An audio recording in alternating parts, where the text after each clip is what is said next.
দর্শক বন্ধুরা আসসালামু আলাইকুম। দর্শক বন্ধুরা আছি ধুলাউড়ি হাট সাথে পাবনা। আজকে 19 আজকে শুক্রবারের হাট। বাজার জন্য আর সমস্যা হয়েছে, জানাবো আপনাকে কেমন বাজার যাচ্ছে, সাথে থাকুন। ভাই কোন জেলা থেকে আসছেন? আসসালামু আলাইকুম ভাই। ওয়ালাইকুম আসসালাম। বড় ভাই কেমন আছেন? আলহামদুলিল্লাহ ভালো আছি। ভালো আছেন তো? আলহামদুলিল্লাহ। ভাই কোন জেলা থেকে আসছেন ভাই? সিরাজগঞ্জ জেলা রায়গঞ্জ থানা। ওরে বাবা, সিরাজগঞ্জ থেকে আসছেন? রায়গঞ্জ থানা। রায়গঞ্জ থানা। দাদা ভাই, পেঁয়াজ রসুনের আমদানি কেমন হাটে? আমদানি আছে ভালো, কিন্তু দাম বেশি, কারণ কেনার চাহিদা অতিরিক্ত বেশি।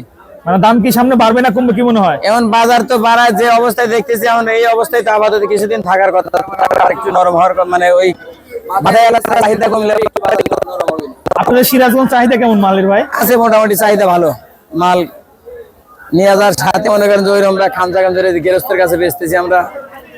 ভাই রসুন পেঁয়াজের খেলা নাকি শুরু হয়ে গেছে? শুরু হয়ে গেছে। রসুন 4000 এর উপরে বাজার। আর ওরে ভাই, রসুন মানে হাফ সেঞ্চুরি, প্রায় 5000 ভাই। রসুন 4000 এর উপরে বাজার। আর লাগা পেঁয়াজের বাজার মনে করেন যে 2000 থেকে শুরু করে 2200 টাকা পর্যন্ত। আচ্ছা ভাই, আমি একটু দেখতে চাচ্ছি এখানে যে 1 নাম্বার পেঁয়াজগুলো আছে, এগুলো কেমন দাম ভাই? ওইটা 2100 থেকে 2200 টাকা পর্যন্ত, মানে 2000 থেকে 2200 টাকা পর্যন্ত। দর্শক, 2000 থেকে 2200 টাকা দরের পেঁয়াজ, একদম আপেল সাইজের পেঁয়াজ ভাই। এগুলো তো বাধাই করা যাবে না? হ্যাঁ, এগুলো বাধাই করা যাবে। বাধাই বা রাখি পেঁয়াজ। বড় ভাই, একটা তথ্য আমাদেরকে দিবেন, পেঁয়াজের বাজার তো প্রায় 2-3 সপ্তাহ একই বাজার, তাই না?